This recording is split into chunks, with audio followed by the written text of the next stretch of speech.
is AD Moore of the AdMax Corner. Laquita Thompson is back from Australia.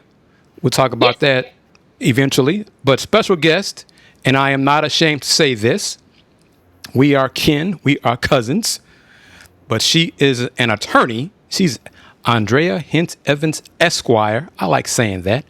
And we're going to talk some NIL, college athletics, but really some trademark and copyright stuff because, well, Andrea, let's let everybody know who you are and what your background is in law.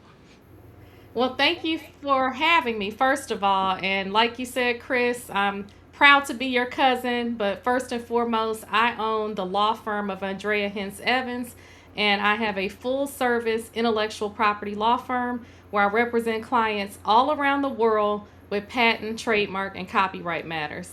And before I launched the firm 19 years ago, because actually I'm counting down to my 19th anniversary, I actually worked at the U.S. Patent and Trademark Office. So I was a patent examiner for 3 years and a trademark examining attorney for 2 years. So now I represent some NFL players down to high school players, and I'm happy to talk sports, NIL, and IP with you all today.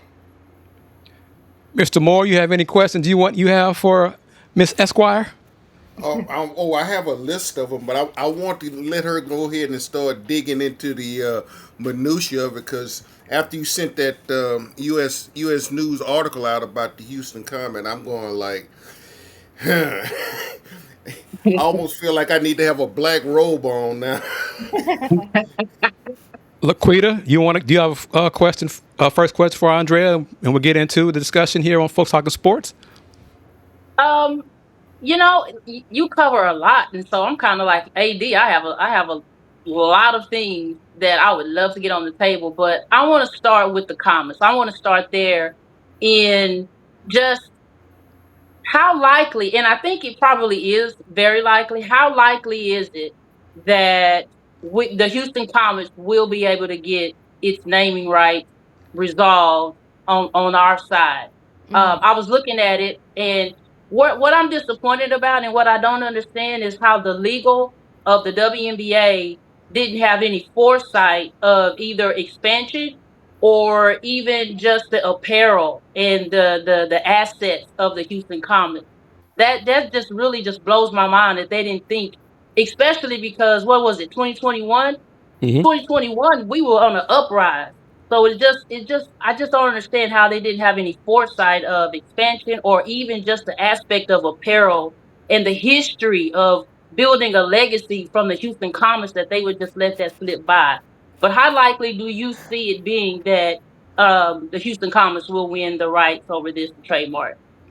Well, that is a good question, and let's step back because this is a good example that no matter how large or how small you are required to use your trademark. So, the first thing I want to say is they did the right thing. So, the Houston Comets secured a trademark, and then it's my understanding they abandoned it. So, what Yes. happens, Laquita, is every 5 years, you have to go back to the patent office and renew your trademark by showing that you're still using it. If you don't, there are others in line that now move to the front of the line, and an abandoned trademark is fair game for someone else to file. Now, what happens is the clock stops and starts. So, yes, the Houston Comets had that early date. Once they stopped and restarted, this other company already filed the application. And so now they're blocking the Houston Comets who are now in line behind them. And so, what the law says is it's not the first to file the trademark, it is the first to use.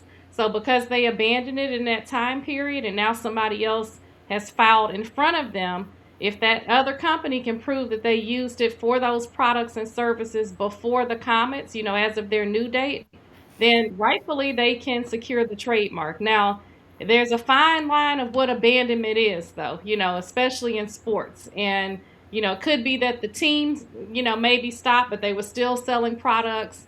And 90, well, I wouldn't say 90%, but a fair amount of trademark cases do settle. And it looks like right now the proceeding at the Trademark Trial and Appeal Board is suspended.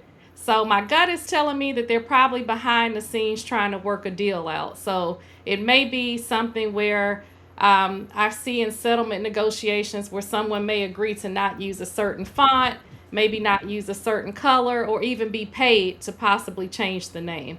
So I guess it remains to be seen what happened, but what's going to happen. But this is a good lesson for all of us, including your viewers, Chris, because no matter how large or small you are, you have to use the trademark, and that makes sense. The beauty of trademarks is they do last as long as you use them. So when we think of Coca-Cola, that name has been around since the 1800s. It's one of the oldest trademarks. So it's something that when you talk about legacy building, I want all of us to think about trademarks because it's critical. So that's what we're seeing with the Comets right now, that they abandoned it and now they're, fighting to try to get the name back. Chris, could I and Go, could I that go ahead. Yes, caveat sir, AD. that caveat? All right, my understanding from reading different things, the league was still selling Comet merchandise. Now, if I understood you correctly, as long as you're showing that you're still promoting that, if the league is still selling the merchandise of the Houston Comet, quote unquote, that original Houston Comets, and but they allow the trademark to lapse, isn't that one of the caveats to establish ownership? Then, if I Well, understood you correctly. yeah, and I don't know the specific facts of the timeline or if they were or were not, but let's say, for the sake of this discussion, that they abandon the trademark, and this happens because the government doesn't work for you, so it's up to you and your attorneys to keep up with those dates. So every 5 years, it's your responsibility to renew. So often people forget, and it's something that could happen. So only if they abandon the trademark, then the clock stops and starts. But to your point, let's say they lost the trademark because they didn't renew it, but they continue to use it. So now someone has, got in line in front of them. They basically have a pending application. The Comets have come now and filed, and now the prior senior applicant, is in front of them, which is this other holding company. So now what the Comets could do is challenge that filing, that owner of that new filing to say, hey, we let it go, we didn't renew it, but we were still using it. So then, if that's the case, it's not just black and white, right? The law is gray, so it depends on all the facts, but that's what they're going to have to prove. So, unfortunately, you don't just get to say to the government, hey, I used it first, give it back. So, it's going to be one of those things that if it gets to the point where they go through discovery, that's the process where you go back and forth and kind of compile all your information to build your case and to prove or disprove, the case. So it remains to be seen. It looks like right now everything's suspended.